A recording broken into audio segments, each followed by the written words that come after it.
Shalom. Kalal Yamla Yahawashim.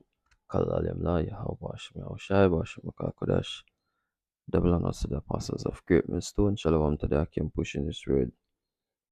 Sincerely, in truth, this is Kazak from GMS Jamaica. And hopefully this lesson will be edifying. Want to say Salakia to the Akim, who watch, you know, videos or look out for videos from brothers. You know what I mean? Um, obviously it's been a while since we put up a video. Salake for that, get, video ideas or topic ideas, but we just haven't been doing the videos, you know, as often. So Salake again for that. And hopefully this one is edifying, you know.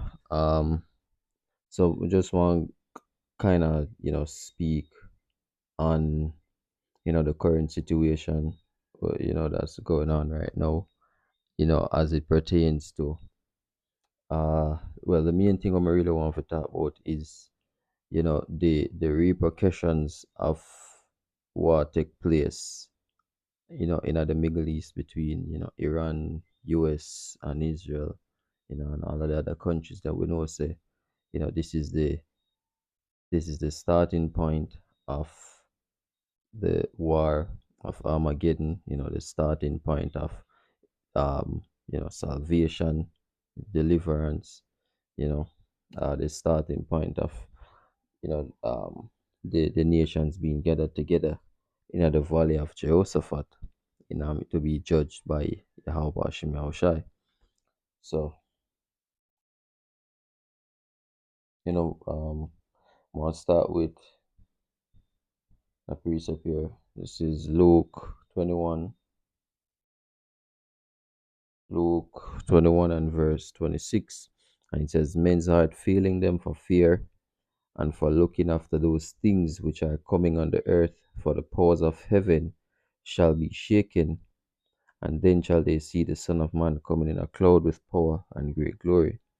A lot of people see what take place right now in the Middle East, as we say, and they them it might not be so obvious right now, but the effects are there. The effects are inevitable, and these are the things that I try to speak about right now. You know what I mean?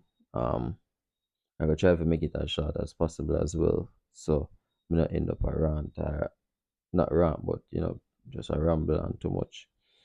Um, so yeah, what we can expect, you know, if this situation, or if this thing supposed to continue, you know what I mean? Uh, in my opinion, I think that it might lead to some form of restriction of movement, not necessarily a full blown lockdown like C-19, but we can definitely look for certain restrictions. You know what I mean? We already see other countries uh do um rationing, as it pertains to oil and gas, fuel, fuel. We see countries are basically prevent, people from over purchasing, more than what they need, that in the moment. You know what I mean? Like in Australia, you're only allowed to full up your vehicle. You can't go to the pump with um any buckle or jug or them thing there. You see me? So we can definitely look out for something like that happening in a Jamaica. Uh we see where we see shoot, we should have pulled that up. Read recently. Let me see if we can pull it up.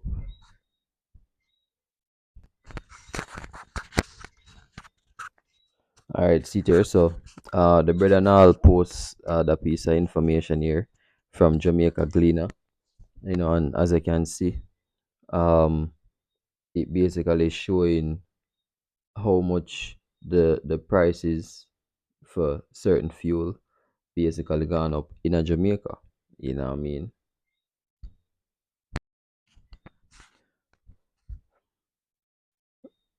So like yeah. So yeah, as I say, we see from from the article here, fuel prices basically going up over here, as well.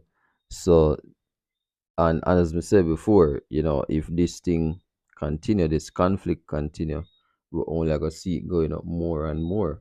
And once it reach a certain point, we can look out for see fuel rationing start to take place. We might even end up going as far as, for see um certain mandates like carpooling,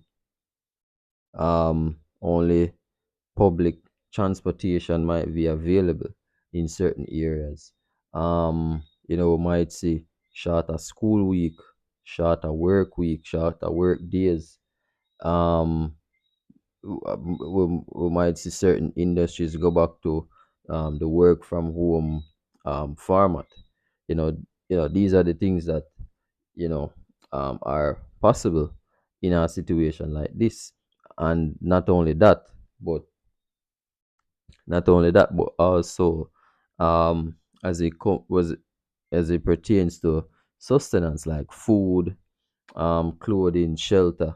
We're gonna see a big increase in all of these things because all of them industry here depend upon the natural gas and the oil. And Jamaica is not an oil producing country. We have oil refineries, that we use to refine oil for other people, and for ourselves as well. But we're not a oil producing country. We don't have our own oil. So therefore that I go um we definitely are gonna see and feel the effects, of this crisis. And um what from what we learned recently, the the um the speed the speed at which the oil tankers travel, it actually play a part. um it play a part in what we are see in what we see happening now. You know what I mean? Because most of these oil tankers don't reach the destinations as yet. With the last set of oil that left the Strait of Hormuz before the conflict start. So once them tanker they reach, and there is nothing left, is everything issue out or whatever, then we're gonna really see the full blow of the crisis. You see me? It a gonna become more apparent, say yo, um this thing, there's no surety of this thing easing up, and also no surety of fuel security, which is going to affect everything else.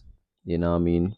As I said before, food, clothing, shelter, we're going, hey, you might see your rent go up. You might see, you definitely are gonna see, the price of food going up.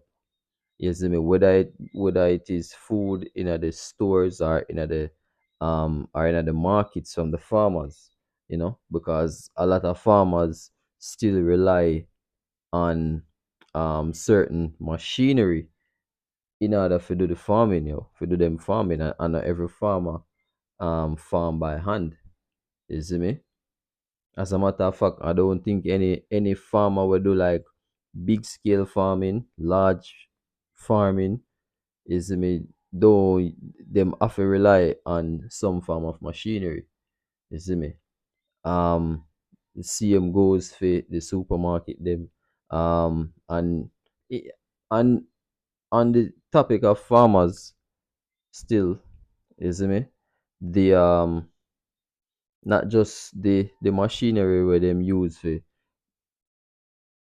cultivate or whatever machinery them use and whatever them use it for, but the trucks or the vehicles them will deliver these things to the various places, right? To the various markets and vendors and whatever, you know, we're definitely gonna see an increase in the price of everything, right?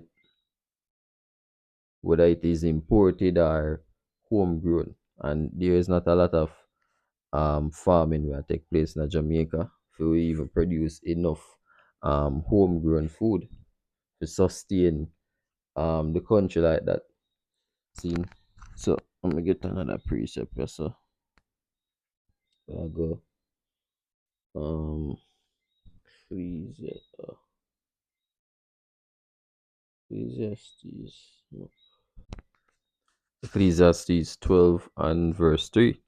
It says, in the day when the keepers of the house shall tremble, and the strong men shall bow themselves, and the grinders cease, because they are few, and those that look out the windows be darkened, and the doors shall be shut in the streets, when the sound of the grinding is low, and he shall rise up at the voice of the bird. I would see this take place before, during the C-19 lockdowns. Everything was nothing was normal as what we were used to. You know what I mean? Yeah, you're going on the streets, you have to less and less people. Most people working from home. Most children, studying from home, right? Church online, seeing business meetings and them thing they're online. You go in on the streets, everybody in a Jamaica know where the term to they feel like Sunday. Everybody know what that mean. I mean? During those times, most days, actually felt like a Sunday when you're going on the street. I mean? You see less vehicles. And the vehicles them where you do see, most of them, wind up, sorry, wind, the windows are, wound up or wind up or whatever. You see me? And it was just apart from private vehicles, they mostly as like taxis and um bus and them thing there. You see me? Yes, there was people still commuting, what I mean, but in certain areas, you could definitely feel the difference, based off the whole situation at that time. And it's the same thing gonna happen again. What I mean? You're gonna the grinding I go the sound of the grinding I go come down low. You see me? A lot of these factories you go find a lot of these factories cut down on production. They're not go lock down completely. What I mean? Because again, certain things still have to keep going. These businesses are essential, but a lot of other places were not so say essential publicly, like public essential areas or industries, I should say. You're not gonna really see them the mainstream like that. You know,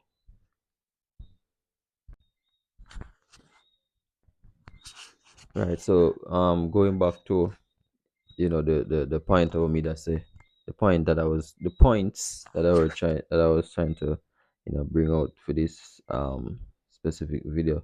I'm gonna say we're gonna see fuel prices are gonna spike.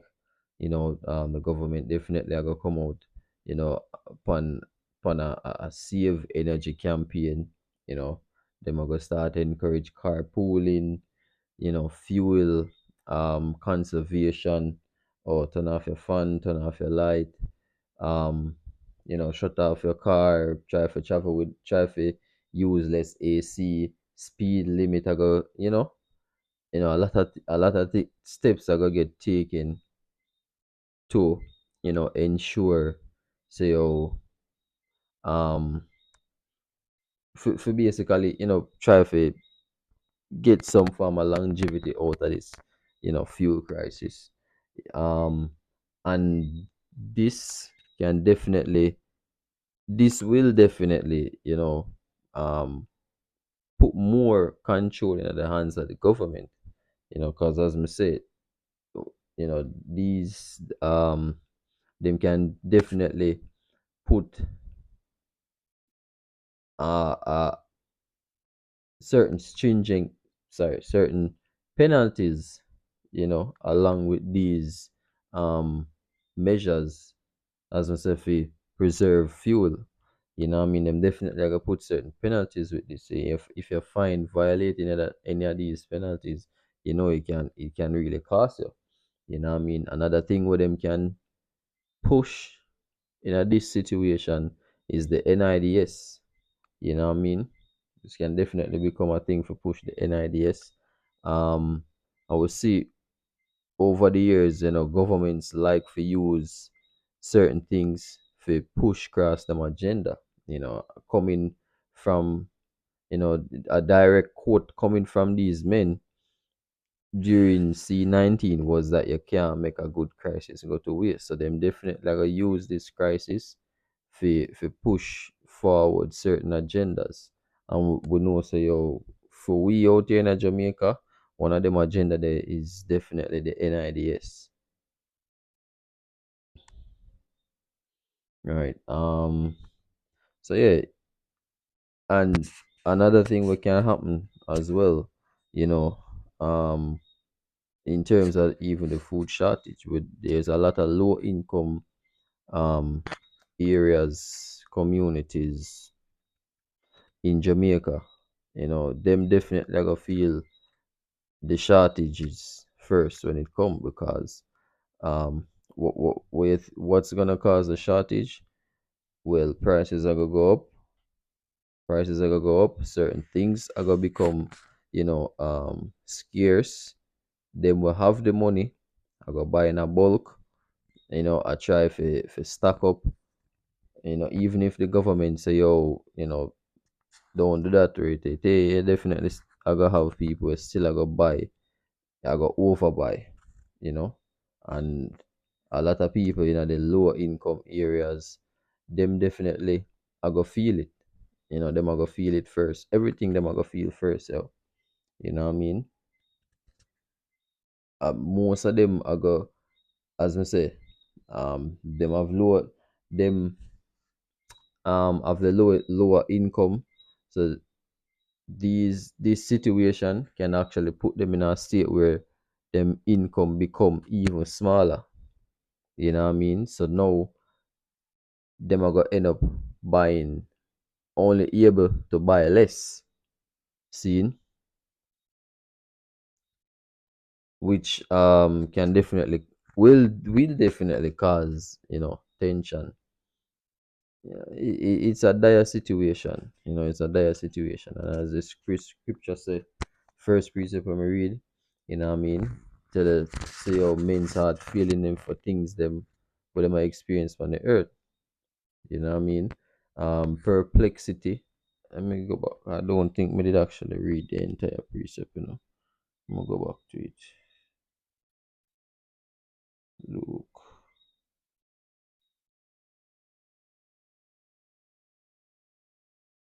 Luke 21. All right, so Luke 21 and 25. It says, so okay. Yeah, 25. And there shall be signs in the sun and in the moon and in the stars, and upon the earth distress of nations with perplexity, the sea and waves roaring, men's heart failing them for fear and for looking after those things which are coming on the earth. You know, yeah, for the powers of heaven shall be shaken. See, yeah, so yeah, there's gonna be a lot of perplexity and fear, astonishment, uncertainty, chaos, you know, um, there's total chaos, yo. You know what I mean? Let me get the next precept. This Alright.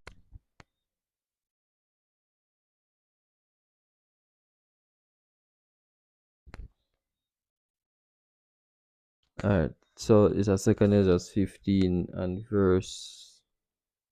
uh verse 14. It says, "Woe to the world and them that dwell therein, for the sword and their destruction draweth nigh, and one people shall stand up and fight against another, and swords in their hand."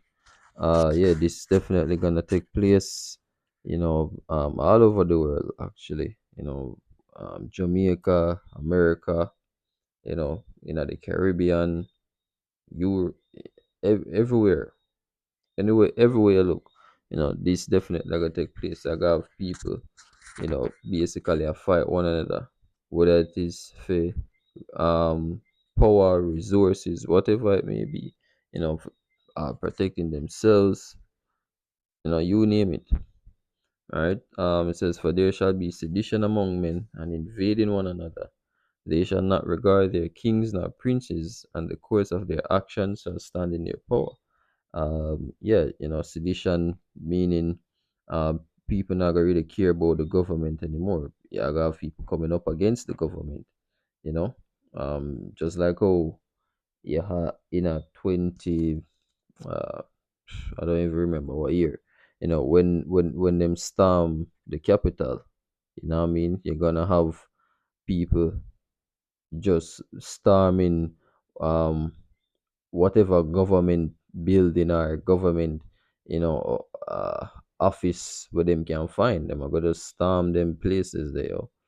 You see me? And the difference is it's not gonna be peaceful. You know what I mean? Nobody not gonna come out unscathed this time, or nobody not gonna get arrested. You see me? Because at that point it's just gonna be lawlessness and chaos. Seeing? Um Verse 17, "A man shall desire to go into a city and shall not be able, for because of their pride the cities shall be troubled, the houses shall be destroyed, and men shall be afraid.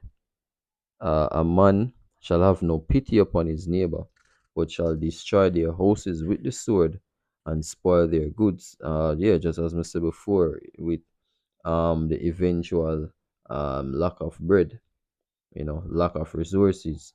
All right, those in a the more desperate situation I go find some way to forget it. You know what I mean? And that's gonna lead to a lot of civil disorder. People are breaking up people's house, people are killing people for food. Um, and say eventually them are gonna come with the solution, which is the RFID MOTB scene. Um, yeah, because spoil their goods because of the lack of bread and for great tribulation. Yeah. So yeah, hopefully this was edifying. We don't really want to go too far, um you know ramble on too much, but hopefully you get the point. Let me that try to bring across, and hopefully this was edifying. Again, once a Salah Cafe, not putting out the video them as much, what I mean. Hopefully Lord's will, we can get back into it and start do the videos them accordingly, you know. But yeah, until next time, I want to say shalom again.